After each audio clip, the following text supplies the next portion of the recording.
Bienvenidos a Administra tu Mundo. En este podcast exploraremos todo lo relacionado con la administración, desde sus bases hasta las tendencias más innovadoras.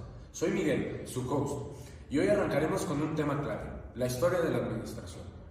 ¿Cómo pasamos de gestionar tribus y reinos a dirigir empresas globales como se ve hoy en día? ¿Qué podemos aprender de los grandes pensadores de la administración como lo son Fayol, Taylor? Pues bueno, eso lo iremos viendo conforme vaya avanzando el podcast. Les presento a Axel.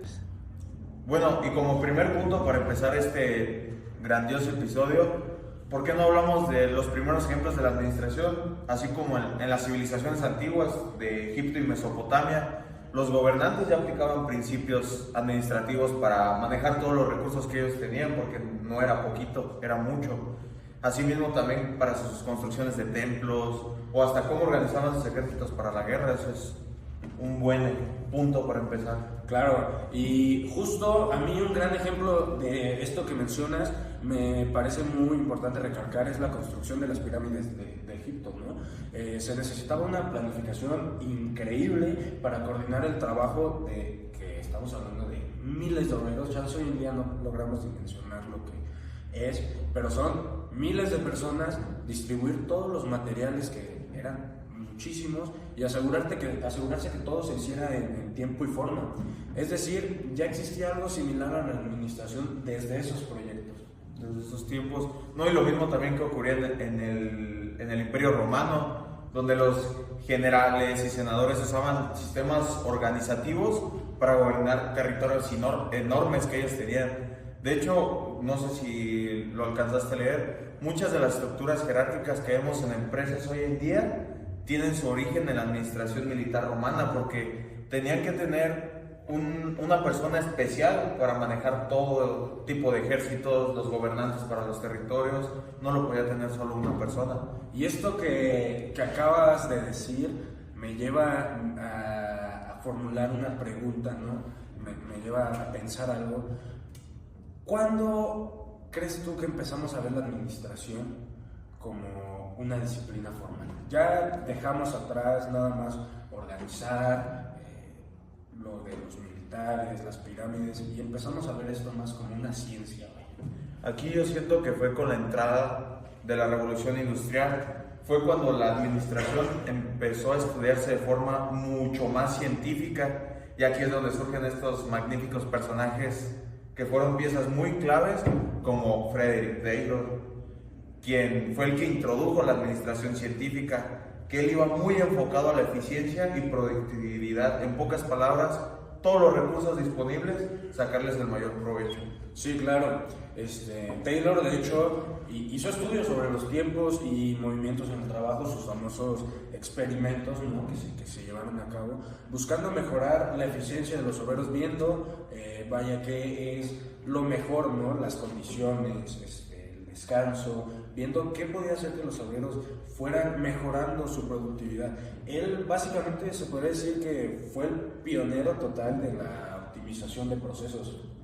No, y también una pieza muy clave, tenemos a Henry Fayol, que fue la persona que desarrolló los 14 principios de la administración y fue el que estableció la famosa división de las funciones administrativas, que es la planificación, organización, dirección, coordinación y control, que hasta hoy en día su enfoque se usa en muchísimas empresas actualmente. Sí, claro, sembró unas bases muy buenas. Y hablando de estos genios, ¿no? de la administración, tal cual la conocemos hoy en día, yo no puedo pasar o mencionar a Max Weber, ¿no?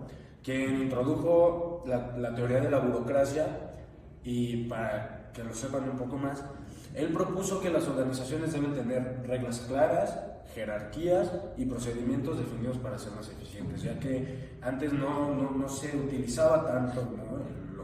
lo que podemos ver hoy en día como los organigramas, reglas, ¿no? Llegas a cierta hora, te vas a cierta hora, y este tipo de cosas son las que empezó a proponer Max Weber. Claro, pero también, sin embargo, con el tiempo las empresas se dieron cuenta que solo enfocarse en la eficiencia no era suficiente para ellos, y aquí es donde la administración dio un paso más y evolucionó para incluir factores humanos y motivacionales, ya sea con las trabajadoras. Por ejemplo, un buen ejemplo, el empleado del mes, bonos, ser más empáticos con tus trabajadores. Claro, claro, y eso me lleva a pasar a otro tema, ¿no? A otro tema que tenemos planeado para el podcast de hoy, y es la administración moderna y su impacto hoy en día, ¿no? Ya hablamos, si se fijan, un poco del comienzo, ya hablamos un poquito de cómo se empezó a solidificar el término de la administración, y ahora vamos a hablar ya un poco más, vamos a entrarnos un poco más en lo que es hoy en día la administración, ¿no? Lo que queremos hablar a lo largo de los podcasts, enfocarnos más en diversos puntos de la administración moderna. Así que aquí llegamos con la administración moderna. Con el tiempo, la teoría administrativa comenzó a incluir elementos como la motivación de los empleados, que es algo que no se veía antes, ¿no? Se empieza a meter departamentos como recursos humanos, la cultura organizacional y la toma de decisiones estratégicas para llegar a un mejor resultado en tus empresas. Sí, ahí se podría dar un ejemplo, que es la teoría de las relaciones humanas, que la propuso Elton Mayo.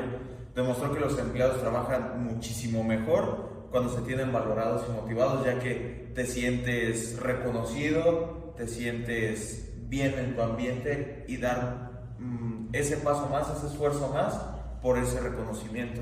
Claro, y de hecho a mí me gustaría mencionar sobre esto que hay distintos tipos de motivaciones, ¿no? Y de cómo la gente se siente valorada. Hay gente que se siente valorada por el recurso económico, hay gente que se siente valorada por la validación de las personas, ¿no? Que no encontraba la palabra. Entonces, de hecho, justo esto es lo que se empieza a ver, ¿no? En este tipo de teorías, en este tipo de movimientos ya más modernos, ¿no? La administración ha recorrido un largo camino y sigue cambiando. Y por eso es tan importante entender su evolución para aplicarla de manera efectiva en el presente. Bueno, y hasta ahora hemos recorrido la historia de la administración de manera muy breve, porque son muchísimas cosas, y ya vimos desde sus inicios hasta la era digital. Nosotros hemos visto cómo evolucionó desde la gestión de imperios hasta la aplicación de la tecnología en la toma de decisiones. O sea, es una evolución muy, muy larga y muy avanzada actualmente. Claro, así es. Y lo mejor es que esto es solo el comienzo. En próximos episodios estaremos hablando de liderazgo, planeación estratégica, gestión del trabajo y muchos otros temas clave en la administración moderna, y trataremos de hablar un poco también más de historia, ¿no? Y adentrarnos más. Y recuerden, si les gustó este episodio, no olviden seguirnos en nuestras redes sociales y en su plataforma de podcast favorita. También puede dejarnos comentarios, sugerencias sobre el tema que le gustaría que abordemos aquí abajo en los comentarios, y nosotros con gusto los estaremos atendiendo. Nos escuchamos en el próximo podcast de Administra tu Mundo. Hasta la próxima.